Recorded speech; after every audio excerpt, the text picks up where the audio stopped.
We Must Question Everything, Part 3, Humans as Ecological Organisms. All organisms in the history of life on the earth are and have been organized in such a way that physical form, physiology, and behaviors of each species integrate with these same qualities of every other organism in their space, and with the physical qualities of the total environment, creating the Earth's ecosystems.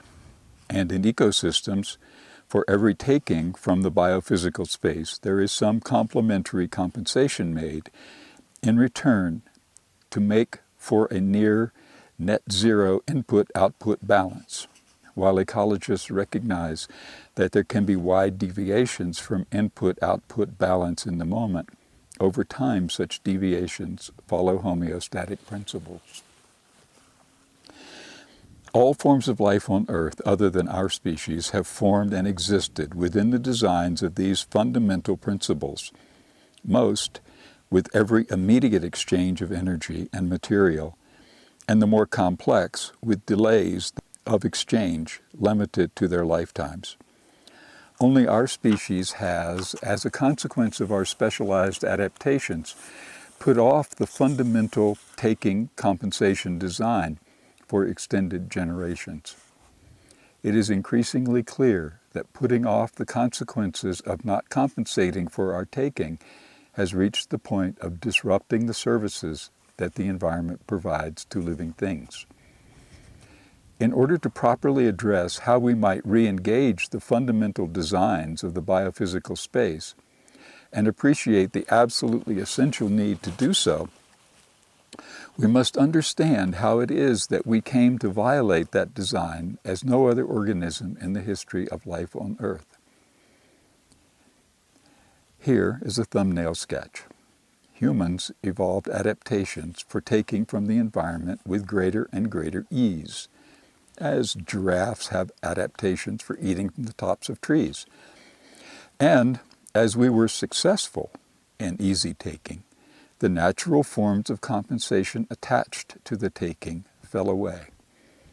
There was sometimes recognition of our role in creating damage by our actions, but without clarity, and humans made sacrifices as a form of compensation. However, these were sacrifices of things that humans valued, not actually ecologically balancing compensations. As humans created new ways of taking from the environment using their expanded capacities of communication, finer and finer details allowed for individual experience to be shared with family, group, and community. Learning became a group process rather than individual. As the communication of detail developed, the level of recognition, selection, and storage of environmental detail increased, and a new capacity developed, increasing the rate of change. The comparison of observed details as speculative elements to be mixed and matched beyond the direct and immediate experience of them. Imagination. Since the listener is a human and deeply possessed of this capacity, it is the water in which we all swim. It's easy to miss the incredible powers and changes to the Earth's ecology, both implied and actualized. With this new and powerful capacity to take from the environment, humans competed directly with nature rather than living within ecological designs. There was no intention or agency in the competition. It arises from the different ways information is selected, stored, and implemented, and the many forms of previously non-existent information that could be accessed. It is this competition that is the foundation of our present dilemmas and deepest deviations from the biophysical and social realities to which every living thing must, and in our case eventually, answer. There are three primary elements to our human situation. One, our biological, physical designs and limitations, including emotional, motivational, cognitive behaviors. Our human toolkit, number two, which our imagination has actualized, a toolkit that has grown from a few sticks and stones to giant earth movers, computers, space shuttles, and atomic weapons. And 3, our consciousness cognitive capacities for social and economic adaptations to the huge increases in our numbers, our organizations, and our relationship with the fundamental necessities of the living state.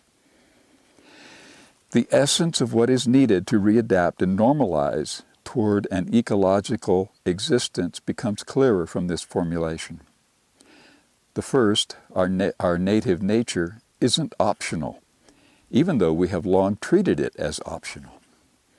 The second, our toolkit, is optional, which in the inverse of the first we have treated as necessity. The third, our unique adaptability, makes clear that we must act with deeper appreciation of our nature and with selective control of technologies. Then it would be possible for our capacities of imagination to be devoted in reality to present dilemmas. We can't act in biophysical reality when we don't know who we are, what we want or need, and when our only solutions are to make more poorly considered technical changes. This is not to say that these are new understandings or that worthy efforts at explicating them haven't been made. Both understanding and explication have a long, long history. As humans began moving out of the Neolithic, what was lost as we moved away from ecological closeness was apparent to many humans, and they wrote it down as some of the first uses of written language, seen in some early cuneiform religious texts. Early civilized religions addressed these concerns many times with common themes of restraint. But as each generation succeeded the previous, new life experience by tiny increments included more technology and less ecology. Concern for nature became more and more quaint, so that today it is possible to live almost completely within a human-designed and created space, with all the needs and experiences filtered through human and technical actions. We can even believe that the whole earth, even the universe, is here for human use. We can assume infinite economic growth without question. We can be told that the earth's resources and environmental services are being used beyond capacity without any recognition of its meaning. The reality organizing property of ecosystems has been lost and not replaced with any comparable or efficacious informing source. We are, therefore, the first pure contradiction in the Earth's and possibly the universe's history. A biologically evolved creature with a biological adaptation that exceeds the parameters of biological systems and can be and has proven to be in direct competition with the fundamental principles upon which life is organized in the biophysical space. Part 4, Issues and Solutions. A seemingly obvious, direct, and simple mitigating response would be to intentionally design more activities around environmental experiences, especially, though not only, for children. But while a useful and relatively easy start, it is not nearly enough. Such experiences tend to be perfunctory at best. We cannot narrowly train or argue our way to changes in our most fundamental habits. As Upton Sinclair succinctly put it 100 years ago, it is difficult to get a man to understand something when his salary depends upon his not understanding it.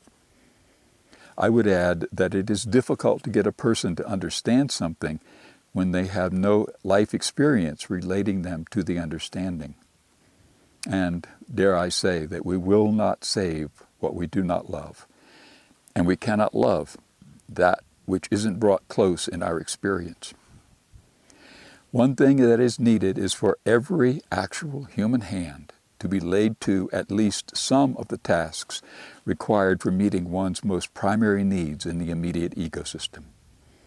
It is absolutely not enough, actually destructive, to make workplace jobs and fungible currencies the only way to get water, food, shelter, safety, companionship, etc.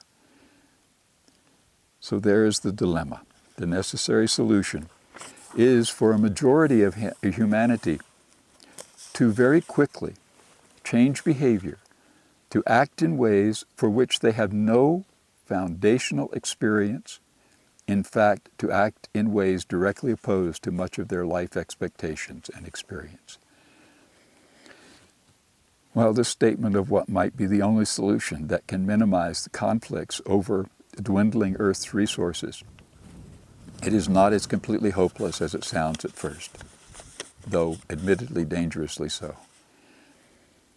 In the approximately 300,000 year history of our species and nearly 3 million year history of our genus, only the last several hundred years have stolen from the human hand its utility to inform the mind of biophysical supremacy. People have long directly supplied many of their own needs and made objects to use directly from environmental resources. The fundamental relationships with the environment were natural and unavoidable in our development as genus and species, and in the greatest part of our time here on Earth. The most fundamental impediments to redeveloping ecologically sustaining ways of life for humanity seem to be: 1. Non-adaptive, environmentally destructive expectations for how life should be lived.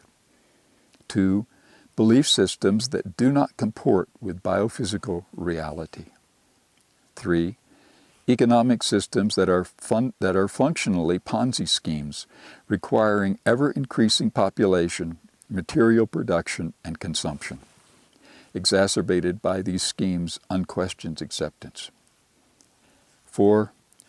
Present social and economic communities fail in significant ways to meet human needs, resulting in a variety of distortions of what I call specieshood, essentially human nature. The human animal evolved within and to the emotional, motivational, and intellectual structure of natural organic communities. The last bullet point needs deeper consideration and is vital to any truly positive solutions. What we call communities today are not communities at all when compared to natural organic communities. Original human communities are formed by the full variety of all those born into them and are benefited by having all of the inborn and acquired characteristics among their many different individuals.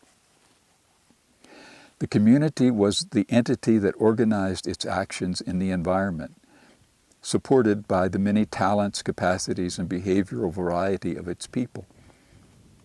All the learning and experience of its individuals was shared, spread, and accentuated by community. The community acted as a coherent part of its own maintenance, enhancement, and survival within the fullness of the living world. In the broadest strokes, community solidarity needs to be valued over economic designs of advantage.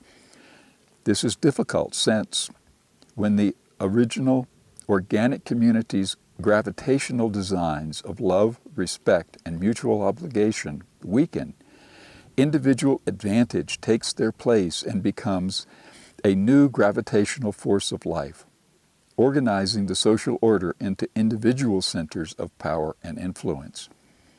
But this is also a place that people can begin again, renewing 300,000 years of habit, a habit seemingly still weakly remembered in an almost universal nagging suspicion that something isn't right. We know how and can create community-like organizations around specific issues. The people who organize community action can be the guides. But ultimately, we need diverse communities organized around not one issue, but rather around the survival of community.